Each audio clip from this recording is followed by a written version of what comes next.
So should Disney just bite the bullet and retcon the Star Wars sequel trilogy? I mean, it kind of looks like that's what's going on already. Let's discuss. Hey there, everyone. It's RevKev here. I pray you're having an amazing day today. We're into week 9 of physical distancing and working from home here in my hometown up in Canada. And so I hope and pray that your family is keeping well in the situation that we find ourselves living in right now. In the area of pop culture, it doesn't seem like there's been a whole lot of really cool information coming out because it just seems like everything has completely stopped because of this pandemic. But over the last few days, we're starting to get some news and some rumors and different things being announced about the direction that Disney Star Wars is going in. And it just got me thinking, like, are they retconning what they've done in the sequel trilogy? Now, I know there's a whole hot debate online on where people stand on when it comes to the sequel trilogy. I have made no apology in my position that I've taken with the trilogy. I think they killed it. I think they mishandled it. I think they just did a bad job of handling the existing mythology, the existing characters, um, and basically killed it in many ways for me. Now, I am a hope-filled kind of guy, and I do always try to stay positive. And so when some of these news and announcements start coming out, I start looking at it. I try not to get too hopeful because I don't want to get kind of slapped down again and beaten up again because of where it goes. But look at just some of the announcements that have come out over the last few days. This has been absolutely fascinating to me. I mean, first of all, we get the kind of news right about Rosario Dawson, who is potentially taking on the role of Ahsoka Tano in The Mandalorian Season 2. She's an amazing actress. I think she'd do an amazing job as a live action, older, more mature Ahsoka Tano. And then, I mean, just a couple days ago, we get the news of, Tamara Morrison returning as Boba Fett. I mean, how exciting would that be for him to come in here and bring Boba Fett to The Mandalorian Season 2? And just today, we get the news about where am I? Over here. We get the news about Katie Sackhoff, who did the voice of Bo-Katan. She's coming into Mandalorian Season 2 as well. I mean, man, if they just do this thing, and if they bring in old Captain Rex, I'm going to be one incredibly happy guy.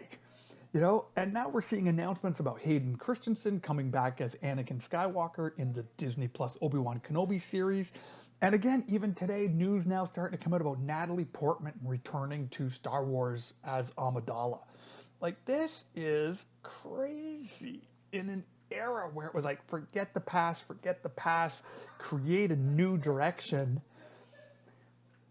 Mandalorian Season 2 basically looks like a sequel to Star Wars Rebels and the Clone Wars, and create some great opportunity to fill in the gap between Episode 6 of Return of the Jedi and Episode 7, The Force Awakens, and potentially retcon the sequel trilogy.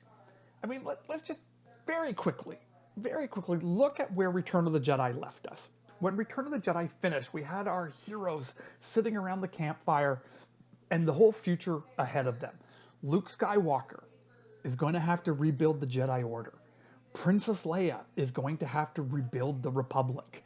Han Solo, well, what's his role going to be? Be a baby daddy to make new Jedi. Didn't really kind of have a clear fit, and so it makes sense why Harrison Ford wanted him to die.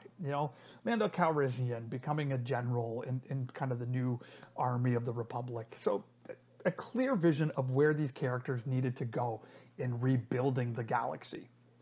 And now fast forward to the very end of The Rise of Skywalker, and here we have our heroes at the end of that, all hugging in in a jungle after the battle. That was a colossal waste of time. Video for another time. But they're in the exact same position that the end of Return of the Jedi was. Now Rey has to create the new Jedi Order.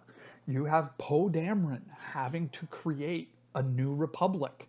Finn, what's his role gonna be? Being baby daddy to make more Jedi? Like, it's in the exact same spot. It didn't add to the story. It didn't accomplish anything. So what we're seeing happening now with Disney Plus and the shows that are coming on here is this Disney are, they're doing one of two things.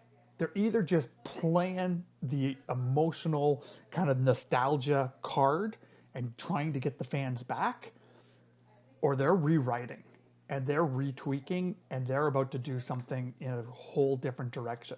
Making this a direct sequel of Star Wars Rebels is fascinating to me. Where's Ezra Bridger? Where's Grand Admiral Thrawn?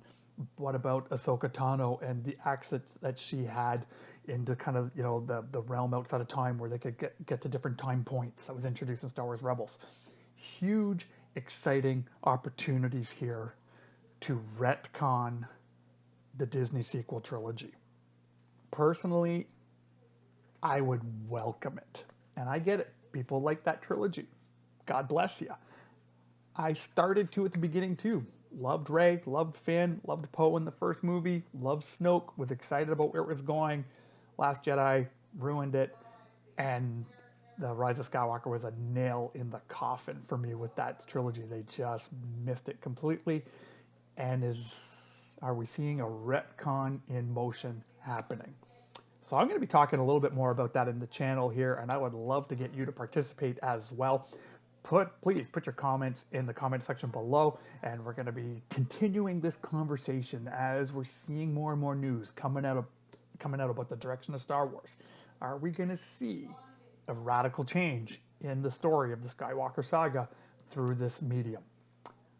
Again, we'll keep an eye on it. Until the next video, God bless you, and I so appreciate all of you for being a part of this community.